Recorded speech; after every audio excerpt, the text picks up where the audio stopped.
Okay, good morning, good morning, good morning on this beautiful day. We are here with I was going to say beautiful man, but that's actually okay. Beautiful man, handsome man, smart man. And I've been a fan of his. My daughter Christina, who's very well read on all of these subjects, first brought you to my attention, and then I started reading about you, and I reached out to him many months ago to get him to come and talk to us, and so he was hard to get, so please listen, because Dr. Drew Ramsey, he's written this great book. It's called Eat Complete, the 21 Nutrients That Fuel Brainpower, Boost Weight Loss, and Transform Your Health. And so this is his book. You can get it on Amazon. But I hope you'll listen in because he has done so much work on mental health, about our brain, about our mood, about the effect of food on our mood and our brain, and then also in the space of mental health. So thank you, Drew, for coming. My pleasure. Thank you. We began by talking before about what is a nutritional psychologist or a nutritional psychotherapist. And so how do you term that? Yeah, so we think about nutritional psychiatry and nutritional psychology is how do we think about mental health, right, apply through the lens of nutrition. And so when we think about food, what we eat, and how, and all of you out there are making your choices, we think about heart health, we think about cancer risk, right, we think about all these illnesses, but somehow, even though we all know, like, what you eat really affects how you feel, and when we don't feel well, something that helps us is to eat a healthy meal. Right. We don't associate our mental health with our food. And so nutritional psychiatry is just trying to not say that changing your food cures everything in mental health, but it's part of that puzzle, and so many Americans are struggling with that puzzle, so many families. Right. How do we handle this, whatever it is, depression, anxiety, dementia, and what are all the tools we can bring? So is it your hypothesis or your thesis, really, that what we are eating affects how we're thinking, affects how we feel about ourselves, affects what we remember? Yeah, and it's not just me. I mean, it's a lot of wonderful scientists and researchers out there. So let's talk about one of my colleagues from Columbia who looked at the risk of dementia. Right. And he looked at up in Upper Manhattan, what is the risk of dementia in terms of your dietary pattern? You eat a Mediterranean dietary pattern, most people know, very protective. You have a 40% decreased risk of getting dementia. So that's a very powerful number. Right. We see that same type of correlational data in terms of depression. Eat a more traditional whole foods diet, the types of foods we talk about in Eat Complete and that we prescribe in our clinic, and that most people know are healthy. You actually have a much reduced risk of depression, of anxiety disorders, and of ADHD. So do you have, when someone comes into you and says, Dr. Drew, I'm struggling with depression, I'm either in, let's say, high school or college, or you're my age, right? And you're saying I'm struggling, is the first thing you deal with is the diet? No, the first thing I deal with is my patient. And right, my patients are the backbone of everything I know after medical school and residency. And when you really focus on dealing with the person in front of you, something really opens up. And what opens up is that people have a lot of different preferences and a lot of different attitudes and biases and ideas around their mental health. And when we honor those, and we include food, and we hear where they are. So I meet patients who say, I don't want to talk about the avocados. Like, I need meds. And I'm ready to help them because that's my job. And other people say, I've never even thought about this. I don't really know about eating avocados. And I say, hey, let me tell you some ways that they're really great for your mental health. And we do some goal setting and through a motivational interviewing way, which just means we meet people where they are. Right. Now, do I want every person that I meet as a physician, do I think it's my obligation as a brain health guy to know what individuals eat, how they move their bodies, how they connect with their families? Yes. And I think if we're not doing that, Maria, like I don't know how we call that mental health anymore, and because there's a lot of evidence that says we should, and also people like that more, and it allows us to have a conversation about mental health without just talking about the really the harder parts of mental health, which is usually where we start: suicide, right, addiction, tough stuff. How do you differentiate between eating for your brain, which you talk about, and mental health? I don't. When I say mental health, I mean brain health. And I think our brains are some people don't mean the same thing when they talk about it. I know. I don't know. And I don't know why not. And the reason I don't know why not is because I think about everything that's happening right now. I mean, this is the most amazing thing, our brains. And everything's being filtered through it and understood through it. And so when we think about mood, when we think about cognition, when we think about anxiety, those are all brain phenomena. Now, sure, our environment and who we are and how we carry ourselves in our life, that is a huge factor. I'm a big believer in talk therapy. I do lots of psychotherapy. But underneath all that stuff, when you have a change in how you see the world or how you feel about something, that at its core is a brain change. And so to have healthy mental health, you have to have healthy brain health. You have a healthy brain, you need to have a healthy gut.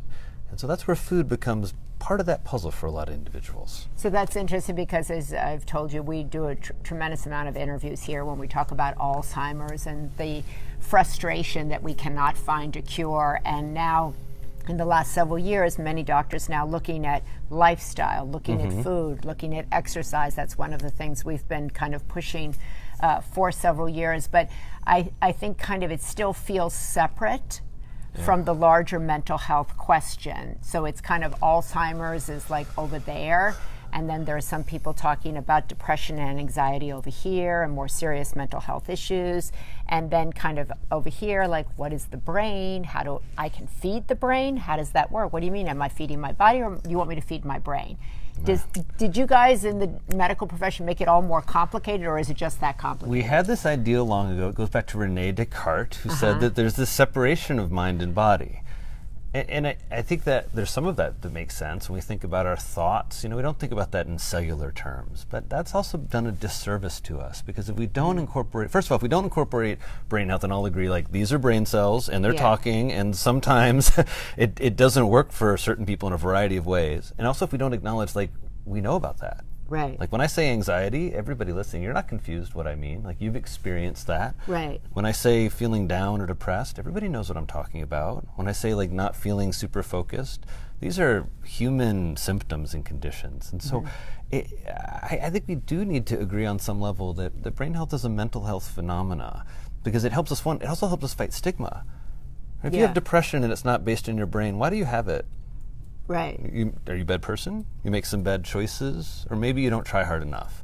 Right. Maybe it's that, you know, you don't pray enough, or you don't do enough yoga, or you don't eat enough avocado. You don't have a positive enough outlook. Exactly. You know what you need? You need a positive attitude for that depression. And that, I've just sat with enough people and have been blessed to work with so many individuals and families that you see how those notions and biases don't help people get better. They at all. It means that people come in with this notion of what we're going to give them, or that mental health and psychiatry is about meds, or it's about hospitalization, or it's and mental health and mental health optimization is really about us learning to be our best selves, learning about our brains and how they work for us as individuals, and using that to do what a brain is meant to do. You know, we say in biology, structure equals function. And the reason I like talking about brain health and mental health is, what is the structure of the brain? What does it look like? Well, it's this incredible structure of connection. Right. And then what does mental health look like? It looks like connection. Like when my patients come in and they've got that grin because they've overcome some challenges and put some tools in place, and they are connected. Be that a new relationship, or connected to their work, or connected to their higher power. I mean, that's my measure of health. Then I feel connection, because that's what the brain is meant to do. Look at somebody who is mentally healthy, and we think about, like, what is that? What do they have that we think, wow, they're doing it? And it's when they're connected. You know, they've got people in their life. They're supportive of those individuals. They feel a structure underneath them if they're struggling. They oftentimes are connected in their community in healthy ways, and connected to their food and their food supply. That's a healthy brain. So if somebody's sitting out there and they're feeling they have anxiety, they have depression, maybe they're even taking some medication, but they're still like not, and they haven't even considered food, right? You talk in here about 21 nutrients that fuel brain power.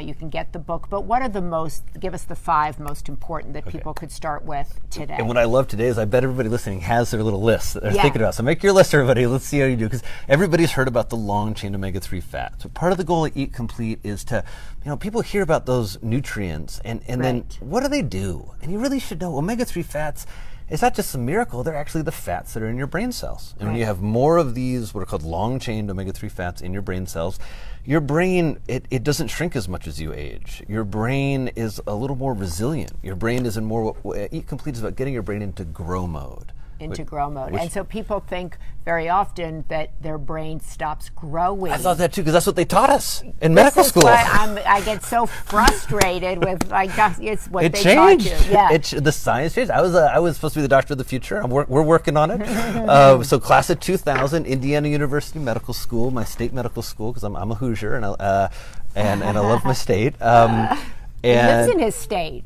I live, yeah. Part-time or split, three-quarters I split my of the time. Yeah, what am I, Who Yorker? I don't know, half Hoosier, half New Yorker. But this is what you were taught, right? That the brain stops growing. The brain, right. They're like, here are some neurons, take good care of them.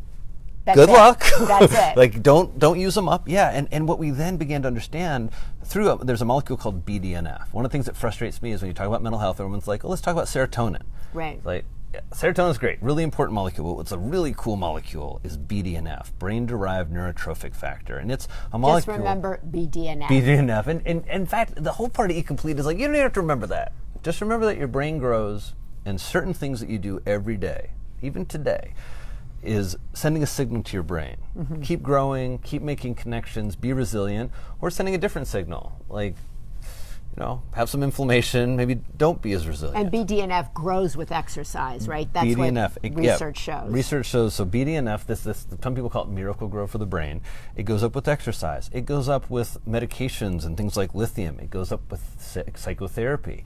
And then food, there's 6 or 7. And it goes up with connection. And it goes up with connection. I mean, nothing helps the human brain like love. And so I think that's such a, because not to interrupt you about the nutrients, but it does kind of exist in this kind of loneliness epidemic that we're in as well, right? That shrinks the brain. Loneliness is horrible for the brain. Our ex-surgeon general is focused on that, and it's an important issue because, again, when we think about brain health as a community, loneliness isn't just a symptom of depression. Loneliness is a symptom that you are not in, as I say, operating at the top of your license as a human. You're not in connection. You're not in synergy with people. And that's such a hard spot to be in. And for anybody listening and watching and thinking about or being in that state and thinking about, sometimes these recommendations I think are really hard when you're in that state. Because you don't feel like moving. You don't feel like eating well.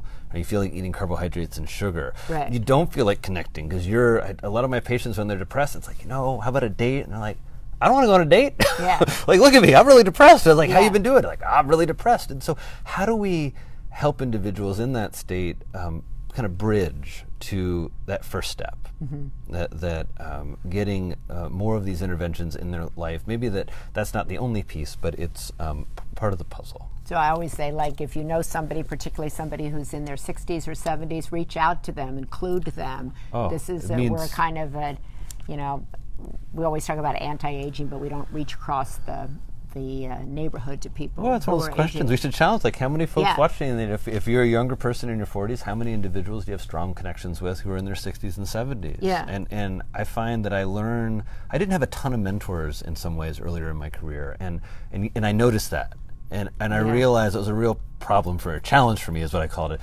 And now I have all these wonderful mentors who have been in the mental health system and thinking about it and really so rich in terms of their wisdom. Yeah. They've been in the trenches of mental health. And so, taking accounting, because so often the elderly, they get forgotten. Yeah, always. And we forget really that they're like bright, part of our American lights. Youth society. So let's go back to this because we could talk about loneliness and intergenerational living. But so eating complete. So you're talking about fats for the brain. You're talking about growing. Yeah, you asked for the 5 nutrients. So let's talk 5 favorites. So long-chain omega-3 fats that you get in seafood, and particularly E-Complete talks a lot about bivalves, mussels, clams, and oysters, because they're inexpensive. They're really easy to make. I hate them all.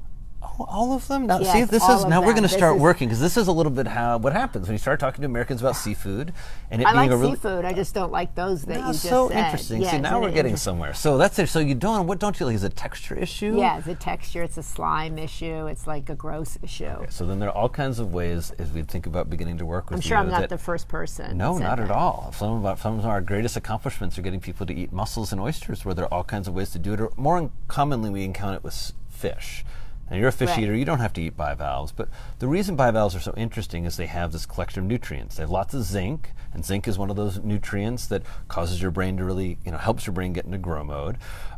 They have lots of other minerals like iron and selenium. They're great for B12, and B12 is one of these nutrients that you store a lot of it, but about 15% of Americans, when they hit 60, their B12 levels are low. And even if your B12 levels are normal, but on the low end of normal, your brain still shrinks faster. Right. And so that's where we prescribe things like clams and mussels and oysters, or other seafoods, or even things like pate, We'll have liver-based spread, right? Don't make the gross face. Okay, don't make the gross face. Can be delicious. Okay, that's so unprofessional. Okay, stigmatizing against pate. Oysters. I just think a lot of people are out there, right? They're working 2 jobs. They've got kids. Let's get practical. They're not going to feed their kids oysters tonight. They're not. So let's talk about pate, both of which are incredibly expensive. So those are, I would say that mussels are probably the best value, but let's get into food that folks eat. Okay. So one thing is we focus on, instead of just the nutrients, when you think about omega-3 fats, zinc, B12, iodine, the 21 nutrients, the real hope of this book and for everyone is that you translate that into food. And so it's not that you're out there looking to not eat cholesterol or to eat more zinc. It's that you know these foods that eat complete highlights that are what's called nutrient dense. They have more nutrients per calorie. And if you think about it, instead of structuring your eating just around calories, when you go to the grocery store, if you were shopping for great value, you'd want to get as many nutrients as possible for the fewest numbers of calories. And so that's what we really try and gear people towards. And so we look at not just foods, but food categories. And so seafood is a big food category. And the way that, usually that's accessible, the way our kids do it at home, we've got a 7-year-old and he's going to turn 5 next week, almost 5-year-old, big boy. And our kids love salmon with a little tartar sauce baked onto it.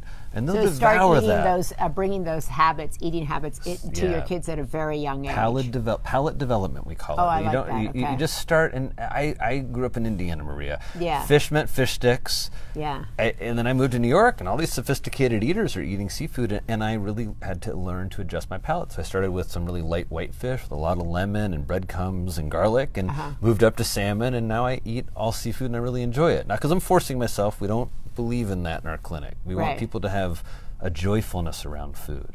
But the joyfulness around food. So what I like is the idea of that food can feed your brain and your body, but you're talking about kind of it holistically. You're talking about connection, about love, about bringing joy. Because when people are on diets, they have anything but joy. It's like horrible. They feel bad about themselves. So kind of bringing joy into your life through food as opposed to punishment. Isn't that what we're here for, joy? I mean, I think people don't find much joy. They're getting up at 5 o'clock in the morning. They're getting kids to school. They're working. They're doing laundry. They're paying bills. They're surviving. They're taking care of aging parents. Right. So sometimes, don't you think that there can be joy in all that? I mean, do you think I'm maybe just being a little Pollyannish? But I'm doing all of those things. So Drew had just moved in with his parents, and I wanted to talk about that because he lives part-time on a farm in Indiana. Crawford County, Indiana. Okay, Crawford County. And then he goes to New York where he has a clinic and sees patients, and he once in a while appears on the Today Show and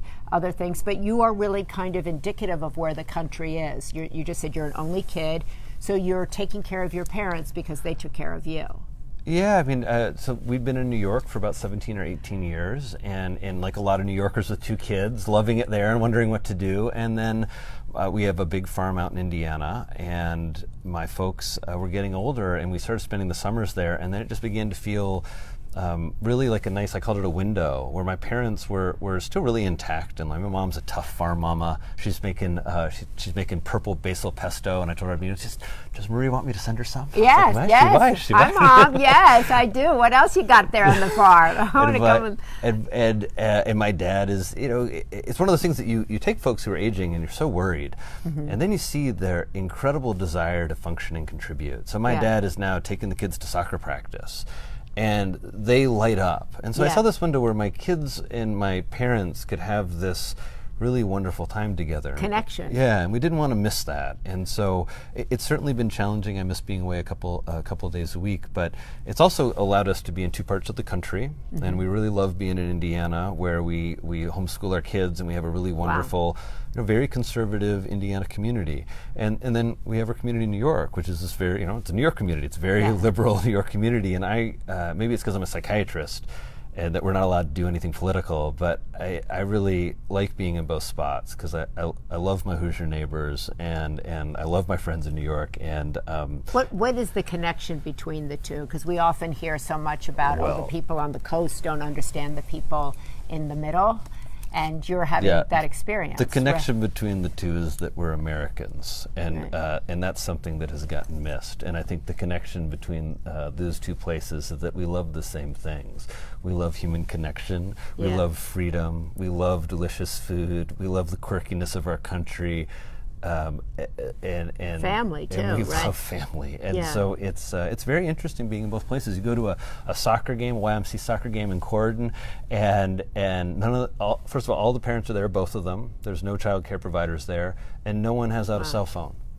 I mean, it's really like it's like a strange, like I'm the New Yorker with the cell phone, like, you know, and it's just a little bit of a different feeling. But it's living. I think that's so important to remember this week, today, when we're here. The news is inundating us with, you know, division and anger and bombs and heated rhetoric, and then you have Drew, right, who's, you know, here talking about connection, love, loneliness, intergenerational living, family, and I keep always saying that story doesn't bubble up to the news. I don't think it is. It feels to me a little bit like we've forgotten that we're siblings, and we have these opposite. And in our clinic, we have the sibling project about really loving. You do have a sibling project? Well, in our own work, we really work on collaborating with folks in the space in a really kind of loving and sibling-ish way. And there's something about that is missing, where it's kind of like, you know, when siblings don't get along, they don't agree on everything, and they fight, it can be intense, but they're family.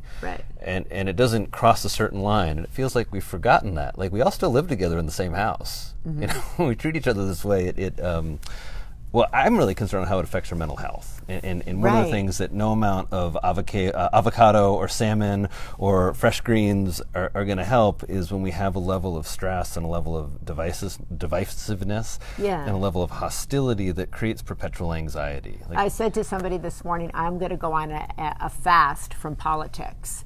I'm going to do intermittent politics, like intermittent fast. I came up with that this morning while I was driving along, because everybody I talked to is enraged, and I said, and then I feel it, and it's left on me, and then I'm mad. It's hard not to pass it on, right? And it's hard not to absorb that and to not feel that everyone is so angry about something, and then anger is one of those emotions that really is very good at destroying human connection. Right. And we have lots of examples of that. And so sometimes when we talk about mental health and then we, you know, kind of stretch it out to talk about food, people wonder, like, you know, is that going to help? And it's funny, when we started eating more corn in like the 1970s and we switched to eating more polyunsaturated fats from oils, a group of psychiatrists wrote an article saying, you know, these fats are a little more inflammatory, and from what we understand in animal models, there's some concern that there's going to be like an increase in the amount of violence and homicide that we have. And it was kind of out there article.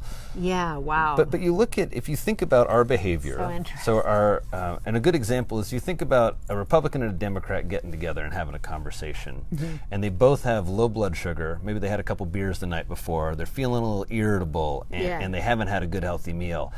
They're not going to have that conversation that needs to happen. Amen. Then you think about those people getting together and they cook a nice meal for each other.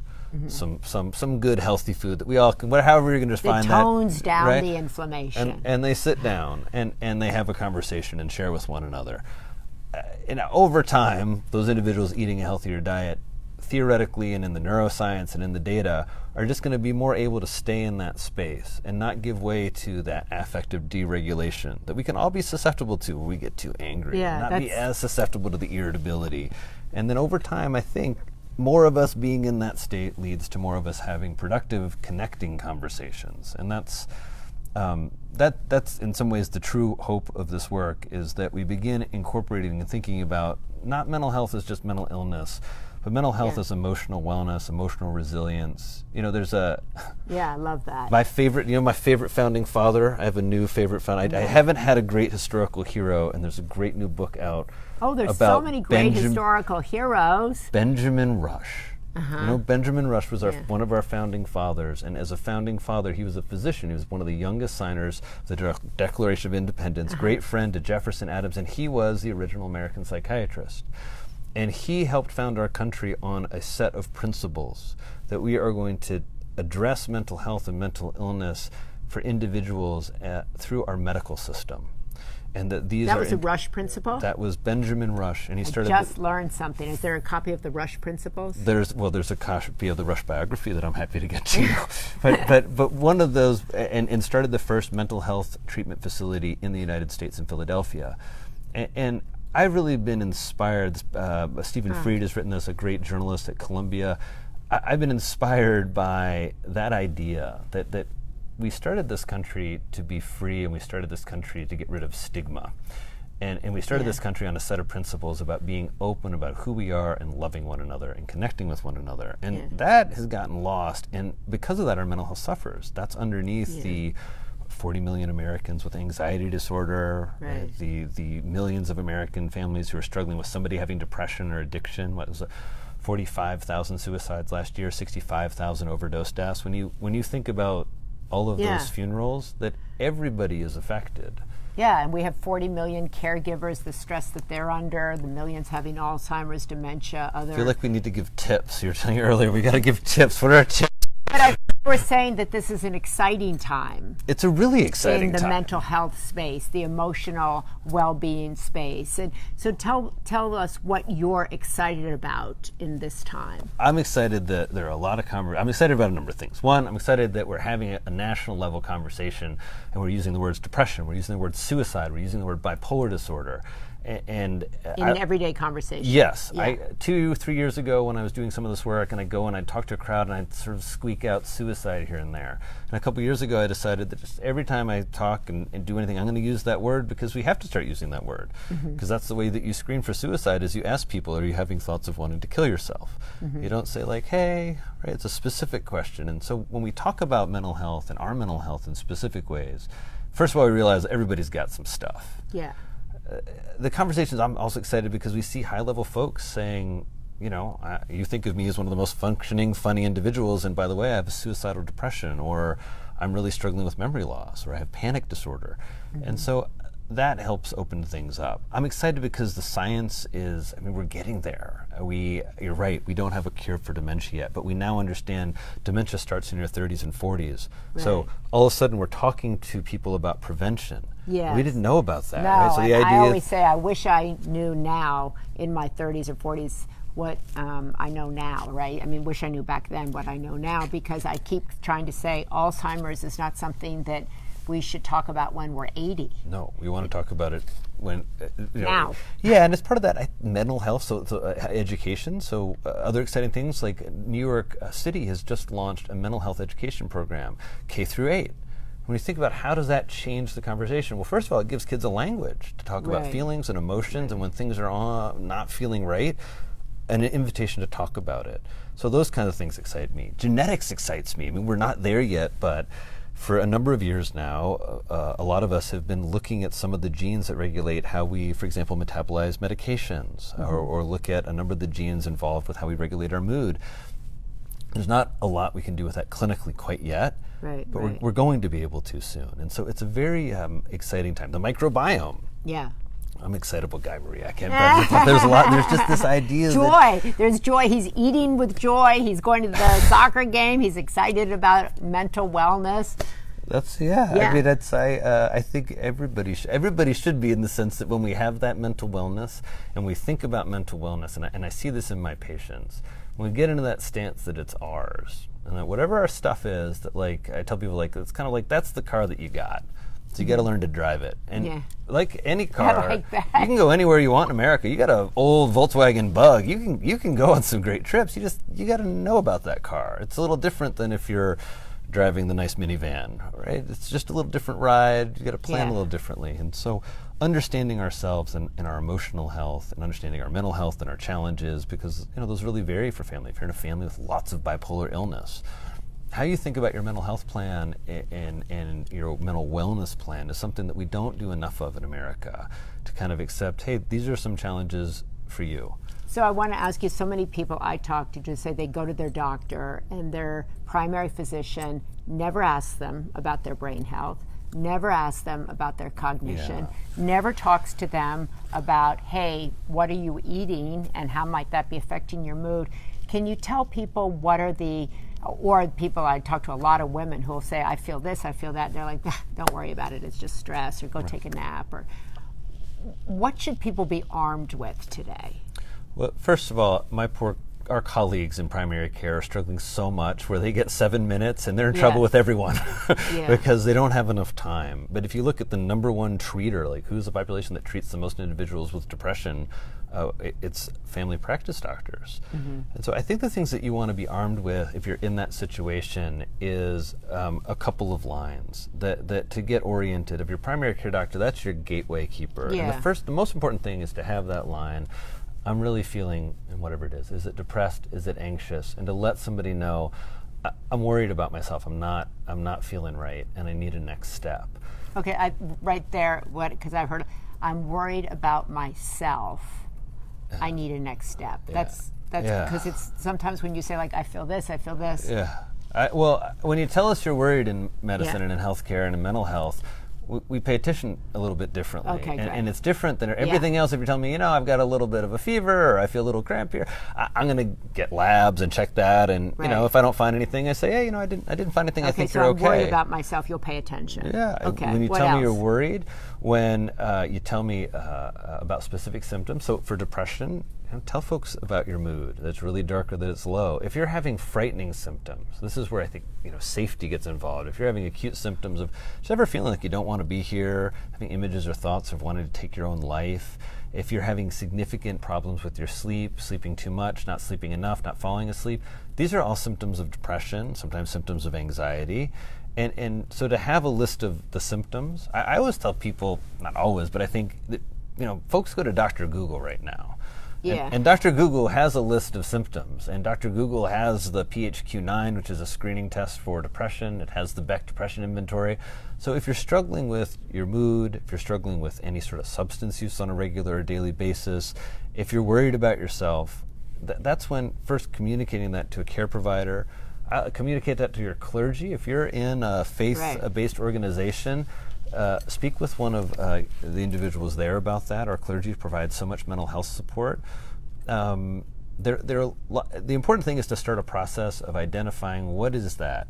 Maybe you're feeling down for a really specific psychological reason, and when we talk about it, we can understand it together, and that understanding leads to you feeling better or changing And things. you have in the book, which I like, has places to write down, what you're actually eating.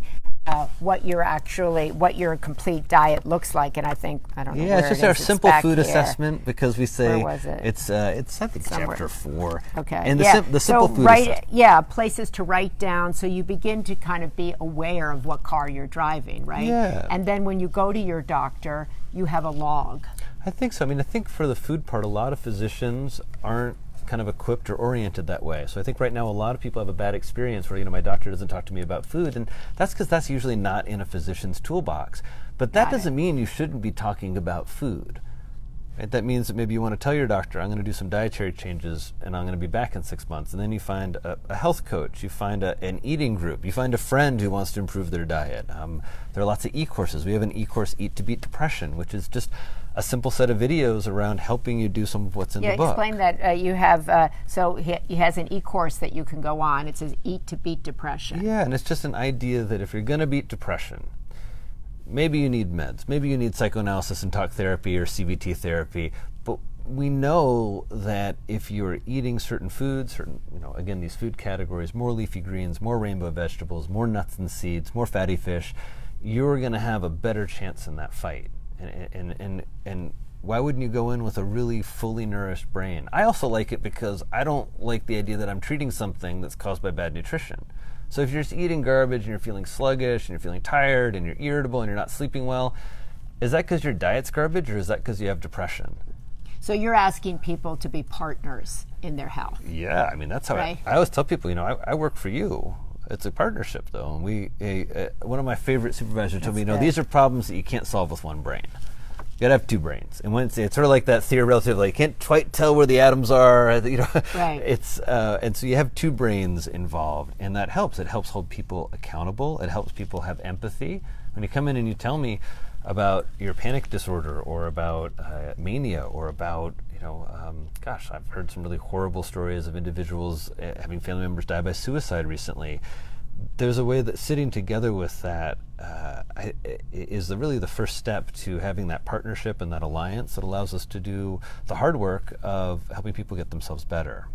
And so it's and so food is one of those tools. As I always say, we start talking about zucchini, I should eat more of it, and people think that we're saying you either shouldn't have Zoloft, and it's like, we're not talking about Zoloft. Right. I love Zoloft. We're talking about zucchini, and we're talking about everybody with depression or psychiatric disorder needs to really pay attention to your brain eats more of your food than anything else. So today, everybody just look at your fork and look at it and think, is this the food that you want your brain and your child's brain to be made of? Is it filled with all the nutrients, as Mark Hyman says, the food that God made, not the food that man made? And I think that kind of sums it up for me. At the heart of this, I'm a farm boy, and I love this food because I've just never gotten over that miracle that you put like this little tiny seed in the ground, and then you get this giant, majestic plant that feeds you.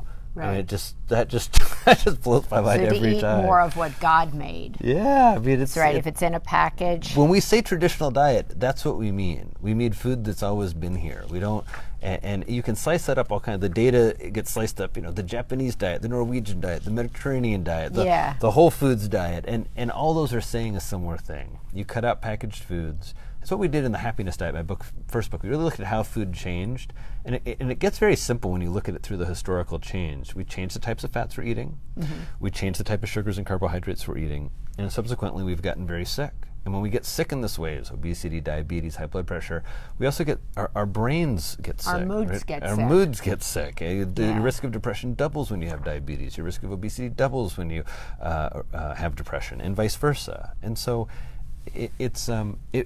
what feels nice as a physician is I also like the notion that this prescription not only helps my patients' brains, it helps their overall health. Yeah. And it is something that, because I'm a mental health clinician, I'm good at behavioral change. And I get a lot of time with my patients. I see them every week. Yeah.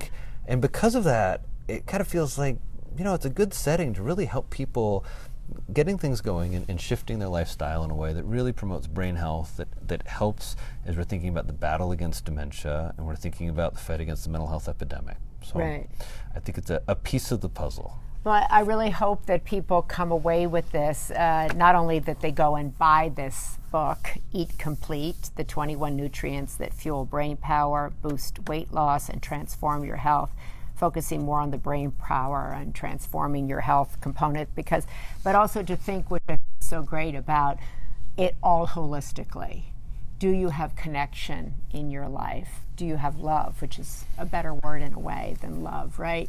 Are you in connection with people? If you're isolated or lonely, how that affects your mood, right? And how all these, and you're your own best advocate. I like your analogy, figure out what is the car you're driving, and put yourself on an intermittent fast with all the anger that's in the news, seriously, because it does affect your mood. Everything affects your mood. Long-term fast for some individuals. Yeah, long-term fast. I don't think that's going to happen in the next 13 days, It unfortunately. could. I have my political intermittent fasting concept, because you can get it at, just you do 8 hours, you can be free of it, right? In intermittent fasting, you eat. Do you believe in intermittent fasting, eating? I believe in intermittent fasting because I love the idea of ketones being a wash cycle for the brain, and I like the idea that if you historically, so if you look at something like, why do we love the Mediterranean diet? If you look at things like a Greek Orthodox traditional diet, there are all these periods of religious fasting. So it's not just all the olive oil. We used to have that in Catholics. Yeah, I mean, it's not just all the olive oil and the nuts and the seeds and the fatty fish. It's also probably that there are these periods of fasting. So you have a different relationship with hunger. So you burn off some of that visceral fat that can be so dangerous. But one thing also I wanted is that I thought one of the other reasons to do a cookbook is that there aren't enough mental health interventions that are really like delicious and pretty. Yeah, joyful. Yeah, and Ellen Silverman did such a nice job shooting this book of, when you're a doctor and you're doing a cookbook, it's like, and so we really tried to, with every recipe, do custom nutritionals, meaning that, so if you're looking and you hear about zinc and you think, okay, I like zinc, I've never thought about that as an important nutrient. So what the book does is it goes through zinc and it tells you what are the top foods for zinc.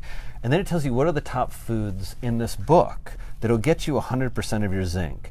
And if you look at all of the recipes, they have these custom nutritionals of this has 127% of your vitamin C and 24% of your protein and your vitamin K, your vitamin C. And so you can go back and learn about the different nutrients and just a little bit of what they do in your brain, and then have foods that everybody's going to recognize. There's chicken in here, there's grass-fed beef, and an explanation of why grass-fed beef matters to your brain. There's a lot of different ways to try seafood, because that's really, both from my own personal experience, but also clinical experience, that's just one of the challenges. So things like, people say, oh, I don't like the way that fish stinks in my house, and I don't like cooking it. It's like, great, try ceviche. It's like lime juice and fresh fish. It's as easy as it gets. Try a fish taco. Right? So all kinds of ways to really help people challenge themselves and evolve a little bit as an eater. Or try pumpkin soup. It's almost Halloween. Pumpkin soup with cinnamon, macadamia nuts. So there's a heirloom tomato gazpacho. There's a lot of French onion leek soup. And see, these have the white beans. So this is a good example of nutrient density. So French onion leek soup, right? Yes. You wouldn't think, wow, that's great for brain health. Yeah, I would have thought that's just really fattening. So what you do is you take French onion soup, right, and you add white beans, a very nutrient-dense bean. And all of a sudden, if you look at the nutritionals, this soup has 200% of your vitamin K, 100% of your vitamin A, 54% of your folate. So folate is a really critical B9 vitamin B9. We think about it in relationship to neurological development and prenatal vitamins, but it's critical for mood. You use it to make serotonin. And one of the things that really surprised me researching this book was the level, it's called nutrient insufficiency. Yeah. So something like 75% of Americans don't meet the recommended daily allowance for folate. And so it's something like, you throw this on the menu, you're halfway there. That is fantastic. Well, this book is great. I love this conversation because it's holistic, and it puts mental health into the, wellness, joy-based thing, platform, mood.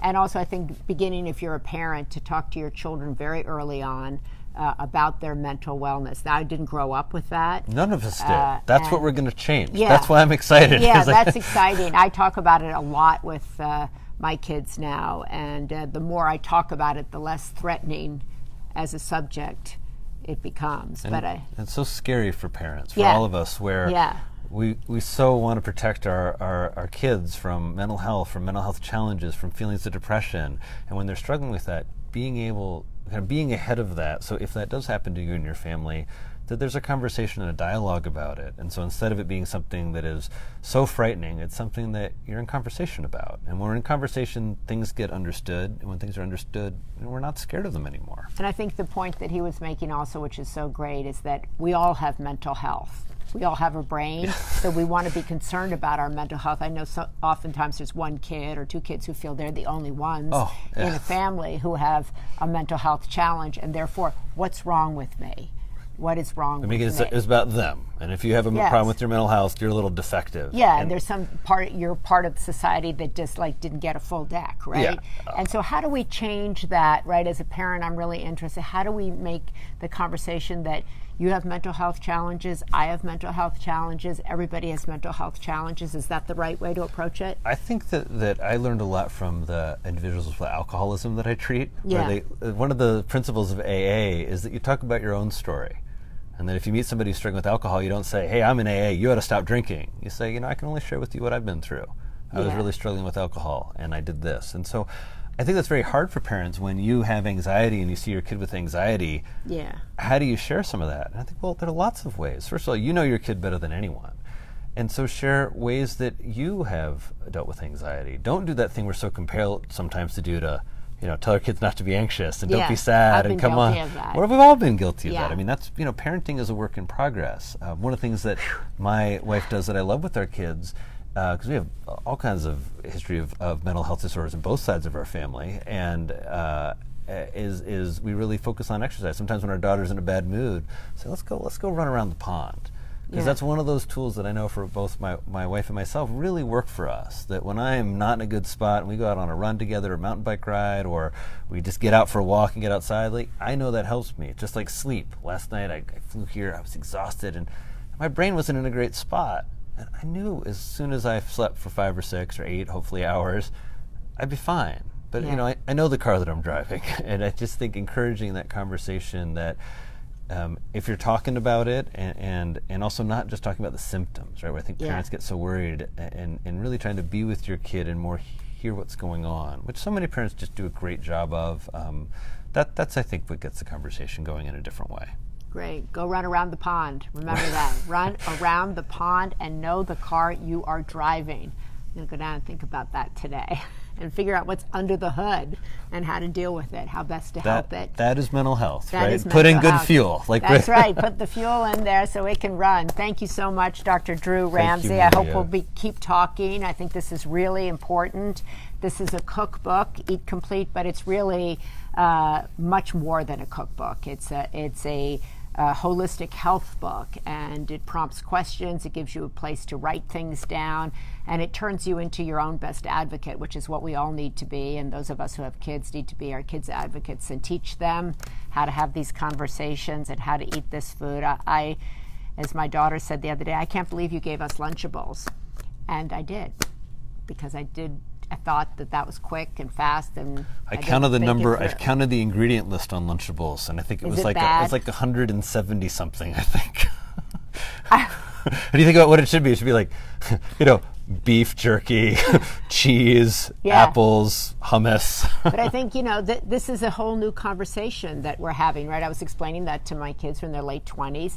Like Erewhon Market Hope, they didn't exist when you were 5. So not that it's an excuse, but peanut butter and jelly, if we grew up on that, we often repeat. So I didn't even think to give my kids salmon in a lunchbox. Well, I don't think any of us did, Yeah. and I think some kids don't eat that, but I think that encouragement is, to begin that conversation about how do you get more plants, how do you get healthier meats and proteins, how do you, I tell families, sit around and make a list of the vegetables you guys love. Challenge yourself. Reward your kids for eating good stuff. I tell my son, I said, I count how many vegetables did you eat today? And I make them count. Red peppers, Brussels sprouts, right? And so, and it sort of becomes a little bit of a habit that's how I keep track of my diet. That's how I want him to keep track of his. Wow. Okay, there you go. I'm going to go back to the drawing board. Eat Complete, Dr. Drew Ramsey. Check him out. He lives on the farm, and he sees patients in New York. And remember, we're all one family. Siblings get along. Thank you.